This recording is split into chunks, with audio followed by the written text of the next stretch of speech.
Hey everybody, and welcome to the Shootaround Preview. Joey Ramirez here, joined by assistant coach Miles Simon. Miles making his debut on the Shootaround Preview. Miles, first of all, how you feeling? Big chair you feeling right here. I feel great. I'm lucky to be here, but being part of the Lakers organization for the last 5 or 6 months has been tremendous. Now, when we take a look at this current iteration of the Lakers, they're kind of defined by the pace so far. Fastest pace in the league. Obviously, it's by design. What advantages does that offer you guys? Well, I think for our staff and for our players, we have a lot of depth. Coaches playing regularly 10 to 11 guys every night. So if we can continue to run, finish in transition, put pressure on the defense, it's only to our advantage that we can try to wear teams down with our speed and our depth. And if fans are watching pregame warmups, they'll often see you working out with Lonzo Ball. What is it like working with him up close? What don't we see? I think the things that you don't know about Lonzo, I mean, you see him out there on the court, but how hard of a worker he is, but also how fast he picks things up.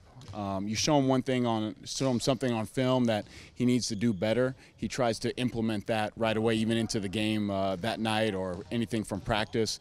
He's such a sponge for knowledge, wants to get better, wants to be a great player, wants to help his teammates, and he wants to win. Number one is most important to him. Was your first impression of him kind of what you expected, given all the hype around him? You know, I'm from Southern California, so I've kind of followed the whole Ball thing for the last few years. And what I tried to do is when I got the job here and I knew there was a chance that we were going to draft Lonzo, keep a real open mind. And not have any prejudgments about who he is.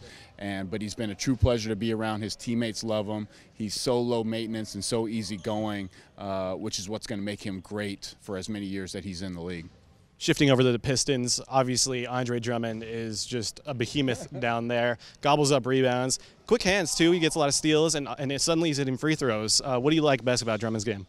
Drummond just always playing hard. And the biggest thing that we have to worry about him tomorrow night is on the offensive boards. He gets 5.5 offensive rebounds per game by himself, and he's getting those within groups of 3 or 4 other defenders are around him, but he has a knack for the ball. He does his work early on the offensive end. He has great anticipation, which all rebounders do, and he knows positioning on rebounding. So we got to put 2 or 3 bodies on him, what we call sandwich rebounding. It's where our guards or bigs, one guy's going to be in front on the rebound, and another guy coming on the back to be able to grab those boards from him, and then not let him have any easy paint points or kick out threes on those O boards. To give a little bit of context, how many players in the league, roughly, do you have to do that against, those sandwiches? DeAndre Jordan's like another one, maybe Gobert a little bit, but Drummond is probably the main guy on that. He is such a beast on the offensive glass. And the Pistons also have Tobias Harris, who's really been lighting it up since his days in college at Tennessee. But recently, this season, he has been exceptionally good, 2 30-point games already.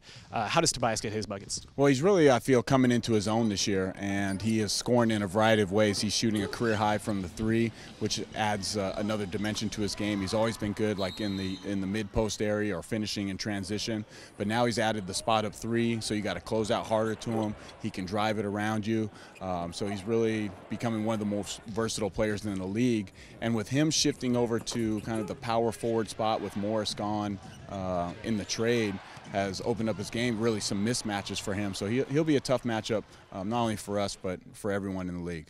Last thing for you, Miles, is obviously Halloween. What are Miles' Halloween tips? Check your I have little kids. Okay. Check your kids' candy first before they eat it is probably number one, and then gather as much as possible. We have a game tomorrow night, but I have my daughter and my son already saving a package for me when I get home. What are the Simons dressing up as this year? My wife is Little Red Riding Hood, and my son and daughter are the Little Bad Wolves or Big Bad Wolves. So they're excited about it. You got like a Luke Walton thing going on right now. Yeah, something like that. All right, he's Miles Simon. I'm Joey Ramirez. We got Lakers and Pistons tonight, 7:30 at Staples Center. We'll see you there.